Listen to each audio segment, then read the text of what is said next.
সচিবালয়ে কর্মব্যস্ত প্রধানমন্ত্রী দ্রুত তৃতীয় টার্মিনাল চালুর নির্দেশ সরকার প্রধানের। স্বচ্ছতা নিশ্চিতে 3 ধাপে পর্যবেক্ষণ করে দেওয়া হবে ফ্যামিলি কার্ড। বাংলাদেশের সঙ্গে ঐতিহাসিক সম্পর্ক এগিয়ে নিতে চায় ভারত। ভিসা নিয়েও আলোচনা। ঢাকা চাইলে তিস্তা প্রকল্প শুরুর আশা চীনের। মন্ত্রী রাষ্ট্রদূত সৌজন্য সাক্ষাৎ। ত্রয়োদশ জাতীয় সংসদের প্রথম অধিবেশন 12 মার্চ। চূড়ান্ত হবে স্পিকার, ডেপুটি স্পিকার। উপস্থাপন করা হবে অন্তর্বর্তী সরকারের সব অধ্যাদেশ, জানালেন স্বরাষ্ট্রমন্ত্রী। রাজনীতি মুক্ত হবে শিক্ষা খাত। সব কারিকুলাম আসবে এক ছাতার নিচে। শিক্ষক কর্মচারীদের বেতন সহ ন্যায্য দাবি প্রধানমন্ত্রীর কাছে উত্থাপনের আশ্বাস মন্ত্রীর।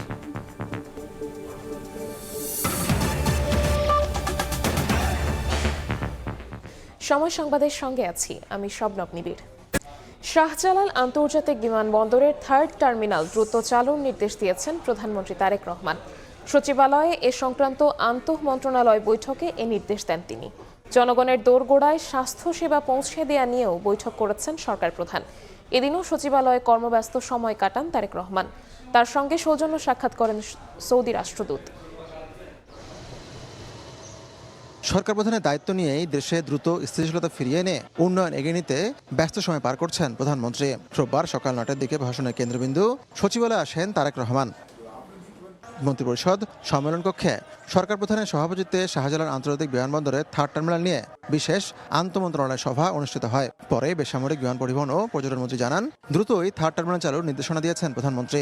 এখন আজকে আলাপ আলোচনা হলো, ইনভেস্টিগেশন হবে, কিভাবে এটাকে আমরা তাড়াতাড়ি করতে পারি সেটা নিয়ে কাজ চলছে। এখন নির্দিষ্ট কোনো টাইম দেওয়া যাবে না। পরে স্বাস্থ্য সেবা নিয়ে আরও একটি বৈঠকে অংশ নেন তারেক রহমান। জনগণের দোরগোড়ায় সেবা পৌঁছে দিতে একগুচ্ছ নির্দেশনা দেন তিনি। এর আগে প্রধানমন্ত্রীর সঙ্গে সৌজন্য সাক্ষাৎ করেন পররাষ্ট্রমন্ত্রী। দেখা করেন ঢাকায় নিযুক্ত সৌদি রাষ্ট্রদূত। নিজ দফতরে সমাজ কল্যাণ মন্ত্রী জানান, ফ্যামিলি কার্ড বিতরণ প্রক্রিয়ায় দুর্নীতির কোনো ফাঁক ফোকর থাকবে না।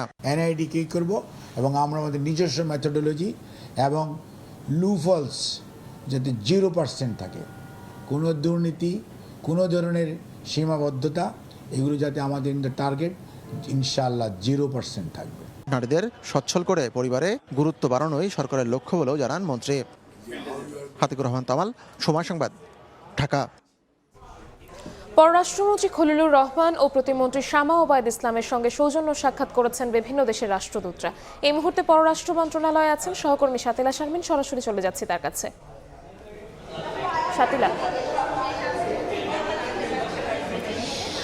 আজকে আসলে সারাদিন জুড়েই পররাষ্ট্র মন্ত্রণালয়ে বিভিন্ন দেশের রাষ্ট্রদূতরা নতুন পররাষ্ট্রমন্ত্রী ডক্টর খলিলুর রহমান এবং প্রতিমন্ত্রী শামা ওবায়দ ইসলামের সঙ্গে সৌজন্য সাক্ষাৎ করেছেন। এখনও রয়েছেন পাকিস্তানের হাই কমিশনার ইমরান হায়দার। তিনি কিছুক্ষণ আগে উপরে গিয়েছেন এবং আমরা দেখেছি যে পররাষ্ট্র মন্ত্রণালয়ের যে কর্মকর্তারা তাকে স্বাগত জানিয়েছেন। আমরা সকালে সৌদি রাষ্ট্রদূত আবদুল্লাহ জাহির বিন তাকে এসে একদম সকালের দিকে, আসলে অফিস শুরু হওয়ার আগে 8:30টার দিকে তিনি পররাষ্ট্রমন্ত্রীর সঙ্গে সৌজন্য সাক্ষাৎ করেছেন এবং সেই সাক্ষাতের নিয়ে একটি পররাষ্ট্র মন্ত্রণালয়ের পক্ষ থেকে একটি সংবাদ বিজ্ঞপ্তি প্রকাশ করা হয়েছে। সেই বিজ্ঞপ্তিতে বলা হয়েছে দুই দেশের স্বার্থ সংশ্লিষ্ট বিষয়ে আসলে তারা আলোচনা করেছেন এবং ঐতিহাসিক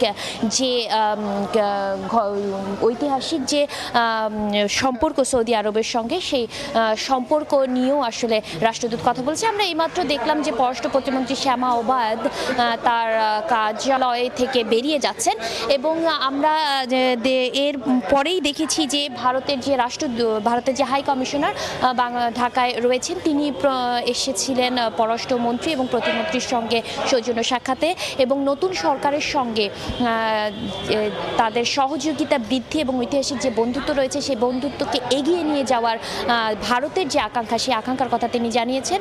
এছাড়া জনগণের সাথে, অর্থাৎ ভারতের জনগণ, বাংলাদেশের জনগণের সঙ্গে যে ধরনের আসলে পারস্পরিক সম্পর্ক রয়েছে, সেই সম্পর্ক এগিয়ে নিয়ে যাওয়ার ক্ষেত্রে ভিসার ক্ষেত্রে যে জটিলতা চলছে, সেই জটিলতার নিরসনের কথাও কিন্তু তিনি বলেছেন। এছাড়া চীনের রাষ্ট্রদূত ইয়া ওয়েন দেখা করে গেছেন এই দুই মন্ত্রীর সঙ্গে, এবং তিনিও বাংলাদেশের সঙ্গে চীনের যে সম্পর্ক রয়েছে সেই সম্পর্ক উন্নয়নের কথা বলেছেন, এবং সবার আগে বাংলাদেশ যে নীতিতে এখন নতুন সরকার চলছে তাকে পূর্ণ সহযোগিতার কথাও জানিয়েছেন। এই ছিল মোটামুটি পররাষ্ট্র মন্ত্রণালয়ে ব্যস্ত সময় পার করেছেন পররাষ্ট্রমন্ত্রী এবং প্রতিমন্ত্রীরা, এবং একটু পরে হয়তো পাকিস্তানের হাই কমিশনার বেরিয়ে আসলে গণমাধ্যমে যদি তিনি কথা বলতে রাজি হন তাহলে আরও বিস্তারিত জানিয়ে দিতে পারবো। পররাষ্ট্র মন্ত্রণালয় থেকে সরাসরি যুক্ত হয়েছিলেন সহকর্মী শাতিলা শারমিন।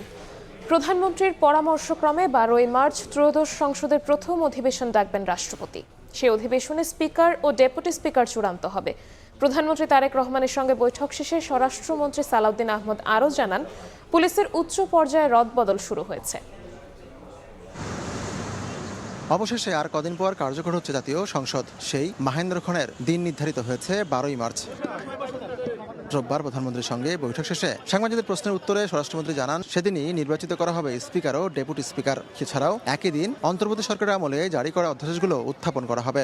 সামারিটা জাতীয় সংসদ সচিবালয় থেকে মাননীয় প্রধানমন্ত্রীর দপ্তর হয়ে রাষ্ট্রপতির কাছে যাবে। তো মহামান্য রাষ্ট্রপতি সেটা অনুমোদন করে সংসদ অধিবেশন আহ্বান করবেন। সেই মতে প্রধানমন্ত্রীর পরামর্শ ক্রমেই সংসদ অধিবেশন আহ্বান করবেন রাষ্ট্রপতি। সেটা নির্ধারণ হয়েছে 12 তারিখে মার্চের সংসদ অধিবেশন আহ্বান করা হবে। সম্প্রতি রাজধানীর আদাবরে চাঁদার দাবিতে একটি কারখানায় হামলা চালায় সন্ত্রাসীরা। এ বিষয়ে জানতে চাওয়া হলে স্বরাষ্ট্রমন্ত্রী বলেন, আদাবরের ঘটনায় ব্যবস্থা নেওয়া হবে। এরকম একটা সংবাদ আমাদের কানেও এসছে। আমি এটা খোঁজ নিতে বলেছি, তদন্ত করে আমাদেরকে রিপোর্ট সাবমিট করতে বলেছি। যদি সেরকম কিছু হয়, এটা আমরা এই সমস্ত বিষয়ে কঠোর ব্যবস্থা নেব। পুলিশের উচ্চ পর্যায়ে রদবদল হচ্ছে বলেও জানান স্বরাষ্ট্রমন্ত্রী। কিছু পরিবর্তন তো আসবে। সাতিকুর রহমান তমাল, সময় সংবাদ, ঢাকা। শিক্ষা খাতকে দুর্নীতি ও দলীয় প্রভাবমুক্ত রাখার প্রতিশ্রুতি দিয়েছেন প্রতিমন্ত্রী ববি হাজ্জাজ।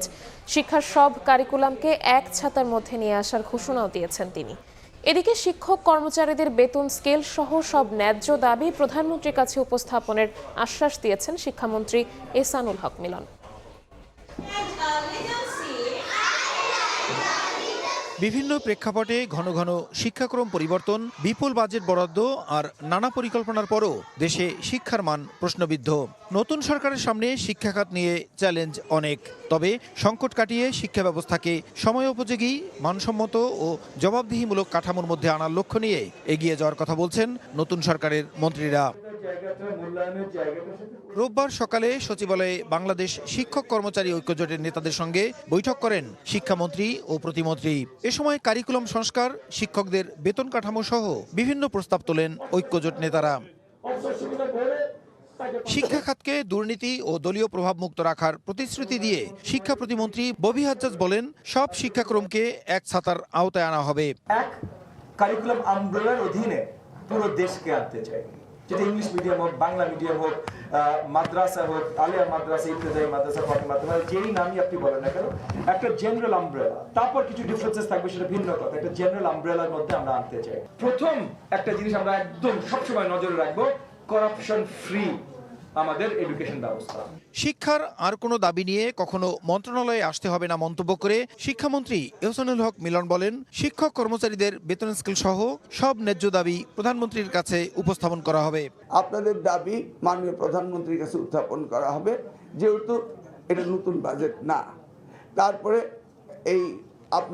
এগুলি ফাংশনাল করতে সময় লাগবে, তবুও আমরা আপনার প্রস্তাব মাননীয় প্রধানমন্ত্রীর কাছে উত্থাপন করব। এদিকে শিক্ষামন্ত্রীর সঙ্গে দেখা করে উপাচার্যের পদ থেকে অব্যাহতি চেয়ে রাষ্ট্রপতি বরাবর আবেদন জমা দিয়েছেন ঢাকা বিশ্ববিদ্যালয়ের উপাচার্য অধ্যাপক ডক্টর নিয়াজ আহমেদ খান। প্রসূন আশিস, সময় সংবাদ, ঢাকা। রাজধানীর যাত্রাবাড়িতে শিক্ষার্থী তাইম হত্যায় সাবেক ডিএমপি কমিশনার হাবিবুর রহমান এবং যাত্রাবাড়ি থানার সাবেক ওসি আবুল হাসান সহ 11 জনের বিরুদ্ধে অভিযোগ গঠন করে বিচার শুরুর আদেশ দিয়েছেন আন্তর্জাতিক অপরাধ ট্রাইব্যুনাল 2। এদিন ট্রাইব্যুনালে নিজের ভয়াবহ অভিজ্ঞতা তুলে ধরেন জুলাইয়ে আহত ইমরান হোসেন।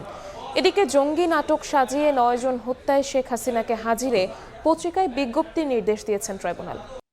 নির্মম সেই হত্যাকাণ্ডের দায়ে এবার বিচারের মুখোমুখি অভিযুক্তরা। সাবেক ডিএমপি কমিশনার হাবিবুর রহমান ও সাবেক ওসি আবুল হাসান সহ 11 জনের বিরুদ্ধে চার্জ গঠন করেছেন আন্তর্জাতিক অপরাধ ট্রাইব্যুনাল ২। একই সঙ্গে ২৯ মার্চ মামলার সূচনা বক্তব্য ও পরবর্তী সাক্ষ্য গ্রহণের দিন নির্ধারণ হয়েছে। মাননীয় ট্রাইব্যুনাল 11 জন আসামির বিরুদ্ধে অভিযোগ গঠন করেছে। এই মামলায় 2 জন আসামি গ্রেফতার হয়ে আদালতে আছেন, 2 জন আসামি আদালতে তাদের নির্দোষ দাবি করেছেন। একই দিনে সাবেক মন্ত্রী আনিসুল হক ও সালমান এফ রহমানের বিরুদ্ধে মানবতাবিরোধী অপরাধের মামলায় সাক্ষ্য দেন গণঅভ্যুত্থানে আহত ইমরান হোসেন ও শহীদ সিফাতের বাবা। আন্দোলনকারী ছাত্রদের লক্ষ্য করে নির্বিচারে গুলিবর্ষণ করে।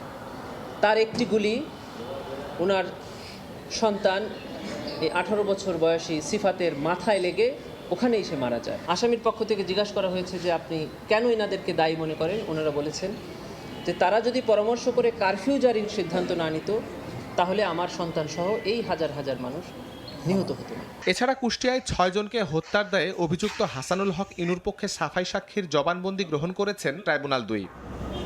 অন্যদিকে রাজধানীর জাহাজবাড়িতে জঙ্গি নাটক সাজিয়ে 9 জনকে হত্যার অভিযোগে শেখ হাসিনা সহ পলাতক 6 আসামিকে আত্মসমর্পণে পত্রিকায় বিজ্ঞপ্তির নির্দেশ দিয়েছেন ট্রাইব্যুনাল ১। শাহরিয়ার সৌমিক, সময় সংবাদ, ঢাকা। বিশ্বব্যাপী ট্রাম্পের আরোপ করা আগ্রাসী শুল্ক বাতিলের পর ঢাকা ওয়াশিংটন বাণিজ্য চুক্তির কি হবে তা নিয়ে তৈরি হয়েছে ধোঁয়াশা। এই ধোঁয়াশা কাটাতে চলতি সপ্তাহে মার্কিন প্রশাসনের সঙ্গে অনলাইনে বৈঠক হবে বলে জানিয়েছেন বাণিজ্য সচিব। তবে নতুন করে দর কষাকষির যে সুযোগ তৈরি হয়েছে সেখানে যেন চুক্তির শর্ত মানতে তড়িঘড়ি করা না হয় সেই পরামর্শ দিচ্ছেন ব্যবসায়ী ও দ্বিপাক্ষিক বাণিজ্য বিশেষজ্ঞরা। এভাবেই গত বছরের এপ্রিলে বাংলাদেশ সহ বিশ্বের বিভিন্ন দেশের পণ্যে বাড়তি শুল্ক আরোপের ঘোষণা দেন মার্কিন প্রেসিডেন্ট ডোনাল্ড ট্রাম্প, যা কার্যকর হয় আগস্টের প্রথম সপ্তাহে। এই শুল্ক গেল শুক্রবার বাতিল ঘোষণা করেছে দেশটির সুপ্রিম কোর্ট। যদিও ট্রাম্পের বাড়তি শুল্কের বোঝা কমাতে গেল 9 ফেব্রুয়ারি একটি বাণিজ্য চুক্তি করে ঢাকা ওয়াশিংটন। পরিবর্তিত পরিস্থিতিতে বাংলাদেশ এই চুক্তির শর্ত পুনর্বিবেচনা করার সুযোগ পেল বলে মনে করেন দ্বিপাক্ষিক বাণিজ্য বিশ্লেষকরা। এখন বাংলাদেশকে চুক্তিটা রিনেগোশিয়েট করার জন্য আবার চেষ্টা করতে হবে, কারণ চুক্তিতে অনেকগুলো ধারা আছে, শুধু রেসিপ্রোকাল টেরিফ না, এর বাইরেও আরো অনেকগুলো বিষয় আছে যেটা প্রতিপালন করা বাংলাদেশের জন্য অনেক চ্যালেঞ্জিং হতে পারে। আমার মনে হয় যে এটা একটা সুযোগ হলো বাংলাদেশকে সেই অবস্থাটা পরিবর্তন করার।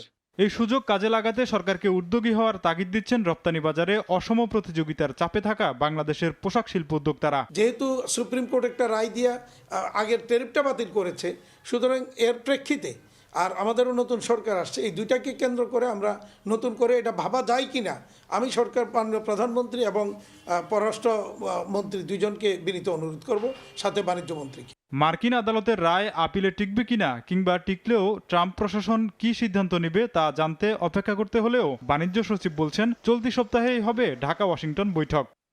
মিটিং টাইম আমরা সহজেই করব, এই সপ্তাহে আমরা একটা সভা করব, আমরা মাননীয় মন্ত্রীর সাথে কথা বলব। দ্বিপাক্ষিক চুক্তির শর্ত মানতে তড়িঘড়ি না করার পরামর্শ বাজার বিশ্লেষকদের। তোফাজ্জল হুসাইন, সময় সংবাদ, ঢাকা। ব্রাহ্মণবাড়িয়ায় মেঘনা নদীতে অবৈধভাবে বালু তোলার সময় বাধা দেয় গ্রামবাসী। এ সময় বালুদস্যুদের গুলিতে 3 জন গুলিবিদ্ধ সহ অন্তত 10 জন আহত হন। পুলিশ জানায় সকালে নবীনগরের চরলাপাং গ্রামে এ ঘটনা ঘটে। স্থানীয়রা জানান মেঘনা নদীতে দীর্ঘদিন ধরে একটি প্রভাবশালী চক্র অবৈধভাবে অর্ধশতাধিক ড্রেজার দিয়ে বালু উত্তোলন করে আসছিল। এতে তীরবর্তী গ্রাম ভাঙনের কবলে পড়ে। ভুক্তভোগীদের অভিযোগ, বালু তোলায় বাধা দেয়ায় ড্রেজারে থাকা অস্ত্রধারীরা গ্রামবাসীর উপর হামলা চালায়। এতে 3 গুলিবিদ্ধ সহ আহত 10 জনকে উদ্ধার করে স্থানীয় হাসপাতালে নেওয়া হয়। বর্ষিয়ান সাংবাদিক সালিম সামাদ মারা গেছেন। দুপুর 12টার দিকে চিকিৎসাধীন অবস্থায় তিনি শেষ নিঃশ্বাস ত্যাগ করেন। পরিবারের সদস্যরা জানান দীর্ঘদিন ধরে অসুস্থ ছিলেন তিনি।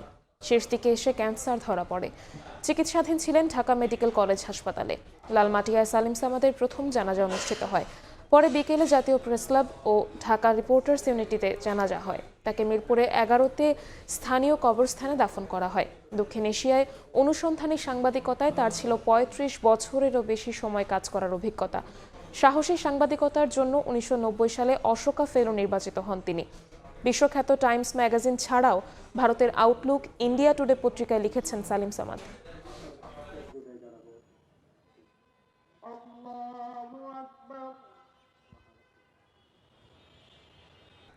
ব্যাপক উত্থানে গত সপ্তাহে ঢাকার পুঁজি বাজারে দৈনিক লেনদেন শুরু হলেও শেষ হয় গতানুগতিক পতনে। এরপরেও প্রধান সূচকে যোগ হয়েছে ৬৬ পয়েন্ট, বেড়েছে বাজার মূলধনও। দাম বৃদ্ধির শীর্ষ তালিকায় আধিপত্য বজায় রেখেছে জেড ক্যাটাগরির প্রতিষ্ঠান।